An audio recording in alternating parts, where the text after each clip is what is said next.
Assalamualaikum warahmatullahi wabarakatuh. Apa kabar semuanya? Mudah-mudahan sehat-sehat saja ya. Jumpa lagi dengan saya Pak Herwin Official Channel. Kita masih melanjutkan materi kita tentang jaringan komputer. Nah, pada materi kali ini saya akan menunjukkan bagaimana cara melihat protokol ICMP menggunakan software namanya Wireshark. Jadi ini merupakan sebuah software untuk melihat aktivitas jaringan di komputer kita. Jadi materi sebelumnya itu kita sudah membahas tentang layer 7 layer, dan kesempatan ini kita melihat model apa lalu lintas data yang ada pada komputer kita. Kita bisa menggrab atau mengcapture paket tersebut, paket-paketnya dengan menggunakan software Wireshark ini. Jadi Anda bisa mendownload software ini di alamat ini wireshark.org. Ini ada tombol download. Oke, baik. Saya akan memulai dengan port protokol ICMP. ICMP itu adalah ping ya, merupakan protokol ping. Nah, sebelumnya saya lihat dulu IP address saya, ipconfig. Nah, di sini IP addressnya berapa nih? 172.10.0.166, menggunakan wireless ya, wireless LAN, adapter WiFi. Jadi ini saya sudah terkoneksi dengan access point menggunakan wireless di laptop saya. Nah, kebetulan IP address DHCP didapat 166, oke. Nah, kemudian kita akan menggunakan software Wireshark yang sudah saya install. Terlebih dahulu, klik kanan Run Administrator. Nah, ini klik aja yes. Nah, kemudian di sini loading dan kita menggunakan WiFi. Ini WiFi. Double klik saja adapter WiFi, double klik, dan dia akan melakukan capture. Nah, ini sudah tercapture. Nah, di sini kita bisa melihat source address, kemudian destination, kemudian protokolnya nih, kemudian length datanya. Ini menggunakan TCP semua, protokol TCP. Ini banyak aktivitas-aktivitas yang dilakukan di komputer saya. Nah, sekarang saya akan coba menggunakan ping. Ping merupakan protokol ICMP. Saya coba ping ke google.com. IP Google yang terping 172.168.194.147 google.com. Oke, kita lihat di sini. Coba saya stop dulu, capture stop. Kemudian saya lihat ICMP saja. Kita filter ya, ICMP. Nah, ini Anda bisa melihatnya di sini. Di sini source IP adalah ini alamat IP laptop saya, kemudian destinationnya adalah ini IP Google, protokolnya ICMP length 74. Ini melakukan request ping. Jadi antara source dengan destination itu dilakukan request ping. Nah, kemudian di baris selanjutnya ini adalah IP Google, server Google ya. Dengan IP ini source-nya, kemudian destination-nya adalah alamat IP laptop saya. Length-nya sama 74. Ping juga dengan memberikan reply. Jadi request, kemudian reply, request, reply, request, reply, request, reply. Berarti ada berapa kali? 1, 2, 3, ada 4 kali. Kita lihat di sini. 1, 2, 3, 4. Ya pas. 4 kali request, 4 kali reply. Time to live 128.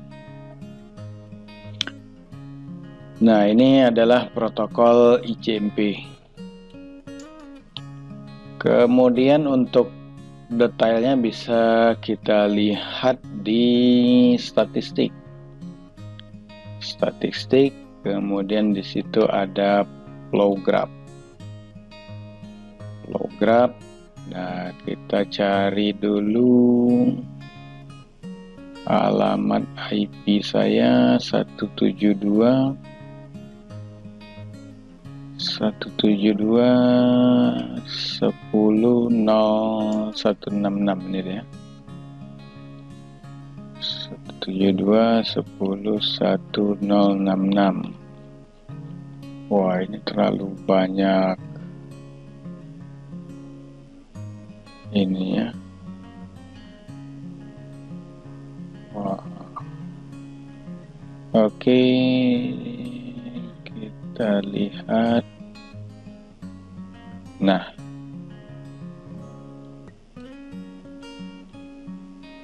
oh bukan.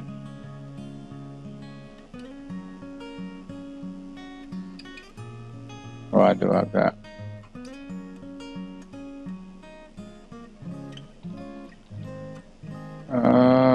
ini TCP. ICMP flow.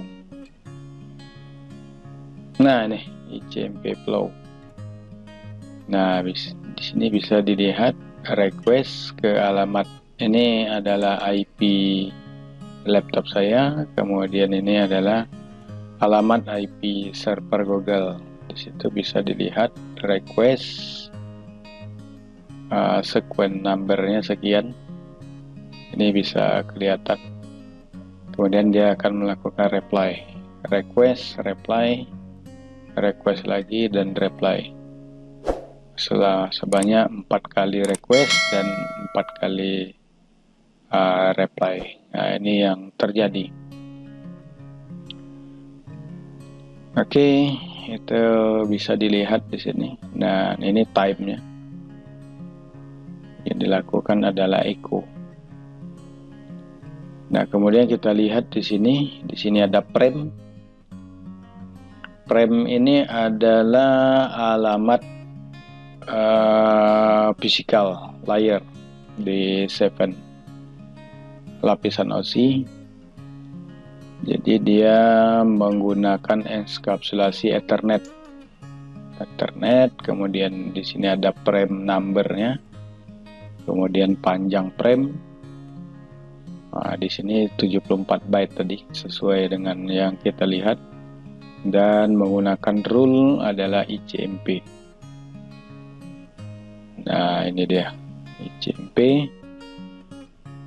Nah, selanjutnya di Ethernet 2 ini merupakan data link layer. Nah, kita lihat di data link di situ ada destination MAC address dan ada source MAC address. Source MAC addressnya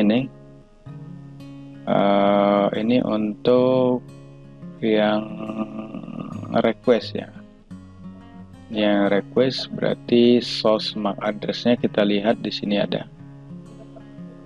source MAC address, ini dia 38 source MAC address. Sini kelihatan, oh tidak kelihatan di sini. source MAC address-nya, atau saya lihatkan saja di sini source MAC address ya. Oke, status detail. Nah, ini source MAC address A0D3 7A EF 7838. Source MAC address A0D3 7A EF 7838 pas. Nah, destination-nya ini adalah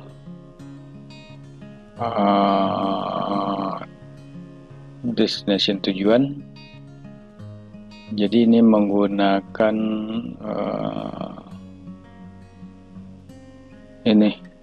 Jadi ini karena dia data link layer, dia hanya dari laptop ke access point saja. Jadi ini adalah tujuan MAC address. Nah, di atasnya ada IP versi 4. Di sini kita lihat IP versi 4. Nah, kita lihat IP versi 4 ini berada pada network layer. Nah, versi 4. Nah, di sini agak sedikit seru. Kita lihat time to live-nya ada 128 router lagi.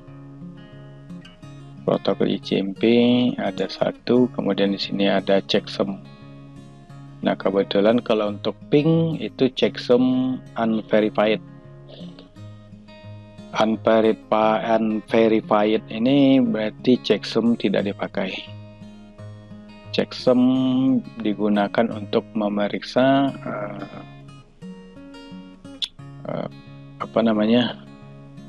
memeriksa error code. Ini source address 172.10.0.166. Kemudian destination, ini adalah IP address Google tadi yang kita ping. Ini pada layer network. Nah, di sini kita lihat pada transport layer. Apa yang dikirim adalah echo ping request. Kemudian di situ ada identifier. Nah, ini datanya di sini 32 bit length data. Nah, ini data yang dikirim. Kemudian itu untuk ke request, kemudian reply-nya. Nah, ini reply. Nah, ini Anda bisa melihatnya bentuk daripada protokol ICMP pada komputer. Nah, ini waktu pengiriman tanggal 11 Januari, jamnya jam 17.59 Asia Standard Time. Ini capture length. Nah, ini untuk protokol ICMP. Nah, bagaimana dengan HTTP? HTTP juga sama demikian juga. Coba saya start lagi untuk mengcapture. Ini kita hapus saja. Kita akan start. Oh, ini sudah start. Oke, kita akan coba request website sar.ac.id. Nah, ini dia melakukan komunikasi data. Oke, ini sudah stop. Kita lihat di capture-nya, kita stop lagi. Kita stop dan kita lihat HTTP. Oh, bukan HTTP. Oh, ini berarti kita ulang lagi nih ya. Kita close dulu.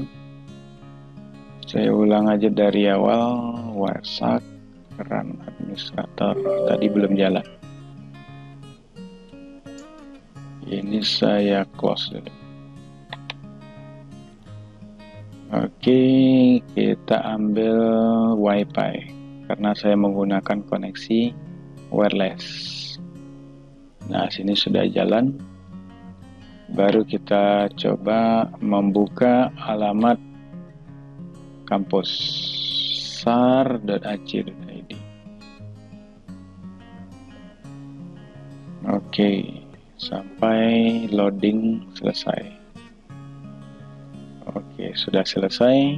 Kemudian kita lihat di sini capture-nya kita stop. Langsung kita lihat HTTP. Oh, bukan HTTP, atau kita cari saja di sini edit find packet. Edit find packet. Wah. Di sini belum terkaptur ya. Saya coba ulang lagi. sar.ac.id. Oke.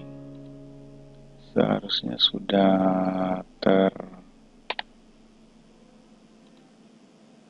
waduh, start dulu lah. Oke. Kemudian enter. Lalu kita lihat data yang terrequest. Ini banyak protokol TCP semua. Atau kita coba yang lain dulu. Misalnya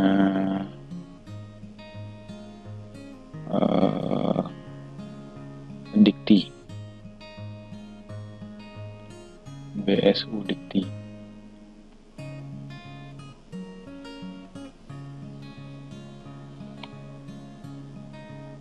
Oke.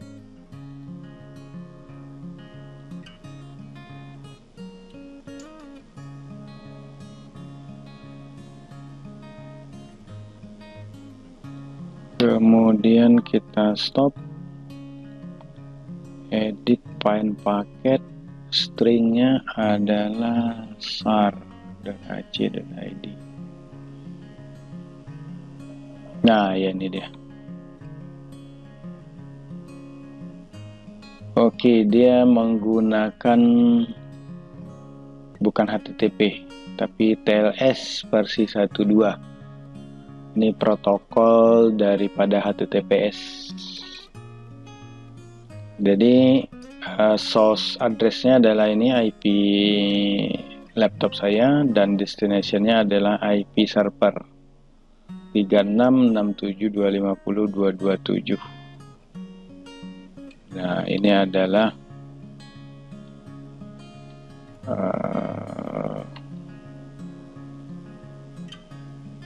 ya.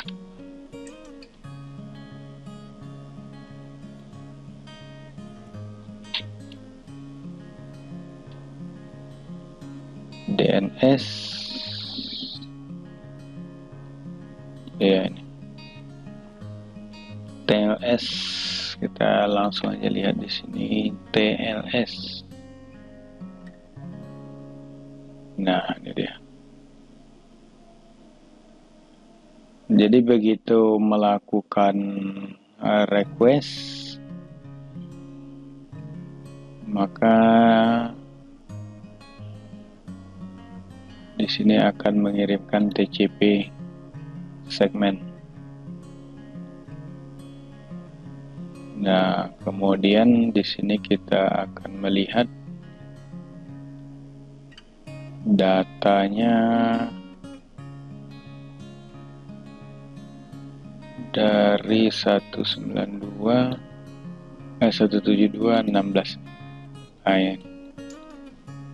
Oke. Nah, ini kita lihat di layer physical layer dia melakukan encapsulation dengan tipe Ethernet, kemudian melakukan pengiriman, dan kemudian dilanjutkan. Ini rule-nya adalah TCP ya, TCP dan protokolnya TLS. Kemudian di data link layer, nah di sini kita bisa melihat source address dan destination MAC address, dan di atasnya ada IP persimpat. Kita lihat IP persimpatnya. Nah ini total lengthnya ini 550. Kemudian time to live TCP 6, tidak menggunakan checksum. Nah, yang perlu kita lihat adalah source address, ini sudah benar. Destination addressnya yang ini. Kemudian kita lanjutkan ke transmissionnya. Nah, di sini dia. Nah, yang perlu dilihat adalah sequence number. Sequence number ini adalah nomor urut paket. Nomor urut paket. Kemudian ini sudah sampai. Biasanya yang ditandai dengan ACK.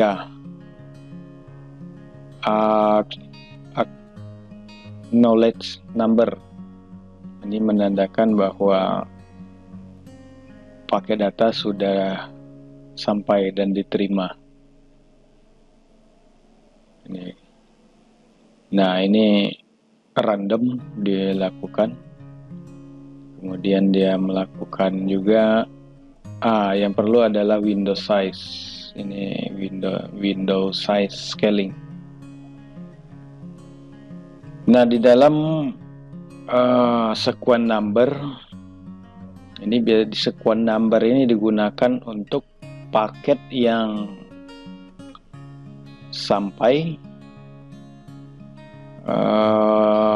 itu tidak berurutan. Jadi tidak berurutan, misalnya di sini sequence numbernya 1. Kemudian nanti sequence number ini kan paket-paket data itu dipecah-pecah beberapa bagian-bagian dan dibuat nomor urut.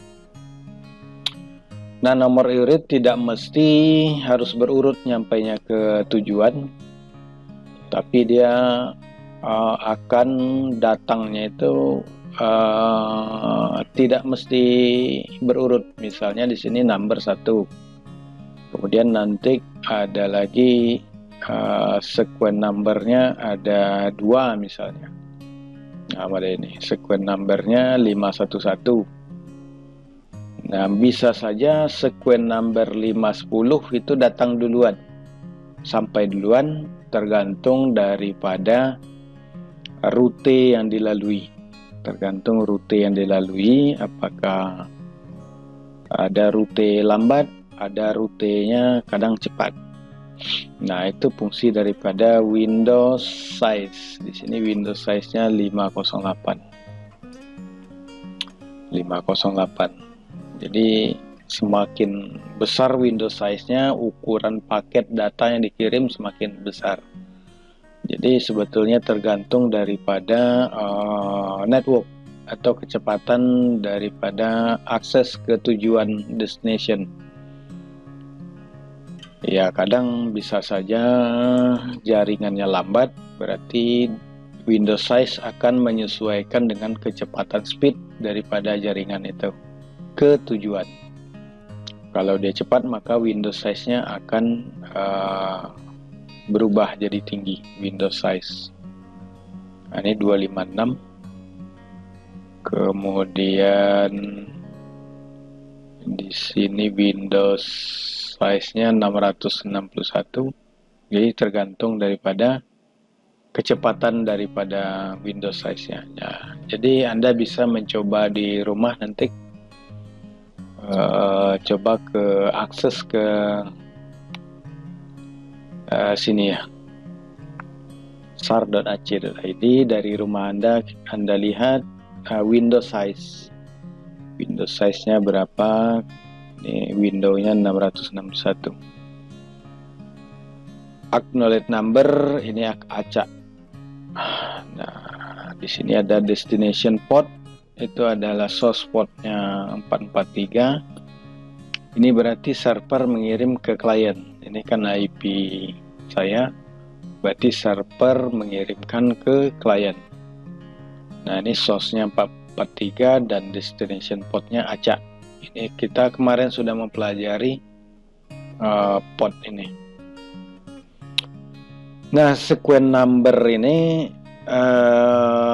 tidak berurut, dia random.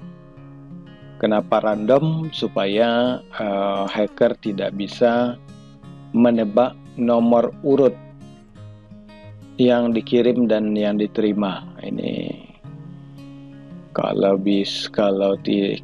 dia hacker bisa menebak, maka dia akan bisa menyisipkan paket data di sini. Nah, ini sangat berbahaya. Nah, ini sudah ditangani oleh transport layer. Nah, ini kalau untuk secure, ini dia akan mempunyai security di sini. Jadi security-nya adalah TLS versi 1.2. HTTP over TLS. Nah, kalau HTTP biasa, ini kan kebetulan HTTPS. Kalau tidak pakai S, dia tidak mempunyai security. Transport layer security dia tidak punya.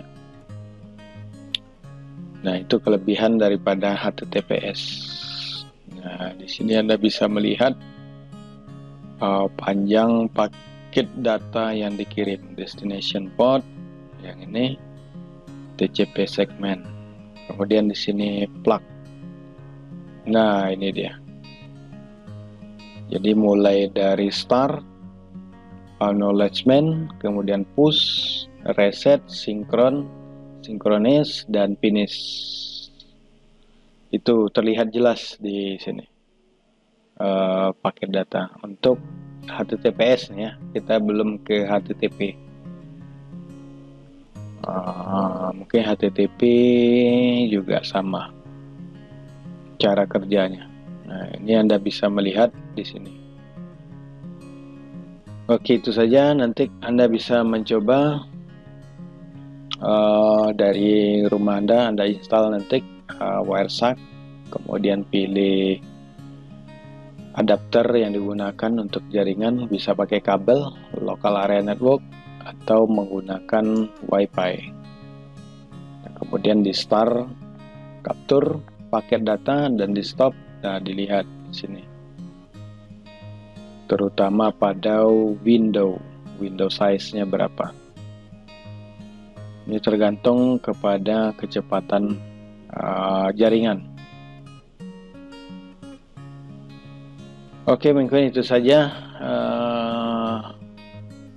Ini yang harus Anda coba. Jadi kita tidak akan membahas tentang bagaimana cara merouting, membuat LAN misalnya di warnet, itu tidak. Karena di sini lebih kepada konsep di jaringan komputer dan bisa melihat paket data yang dikirim. Demikian. Mungkin itu saja materi dari saya. Silakan Anda coba di rumah. Apabila video ini bermanfaat, jangan lupa tekan subscribe, like, and comment, serta loncengnya. Sampai jumpa lagi pada capture paket data selanjutnya. Assalamualaikum warahmatullahi wabarakatuh.